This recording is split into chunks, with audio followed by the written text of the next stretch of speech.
కానీ నేను మాత్రం ఒకటి చెప్తా అండి, నేను ఇప్పటికీ 2 ఊర్లు తిరిగిన. ఆ 2 ఊర్లలో కూడా ప్రజలైతే చాలా బాగా స్పందిస్తున్నారు. మేము మంచి నాయకుని కోల్పోయాము, మా దరిద్రం బట్టి ఇట్లా వచ్చిన, మాకు ఇట్లా పట్టింది అని చెప్తున్నారు. ఇప్పుడు అంతెందుకు, ఈ పిల్లోని తీసుకోండి, మాటలు సరిగా రావు, కానీ మీరే అడగండి ఏ గుర్తుకు ఓటేస్తారు? ఎవరు కోటేస్తాను?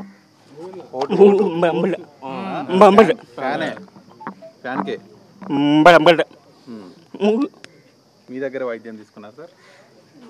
మా దగ్గరనే తీసుకుంటాడండి.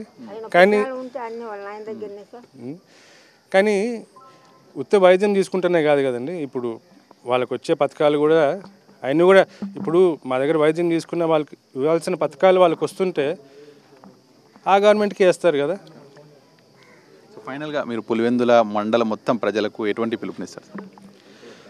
భయపడకండి, భయపడితే తొక్కాలనే ట్రై చేస్తారు. పులివెందుల ఎప్పుడే కానీ భయపడలేదు, భయపడకూడదు కూడా.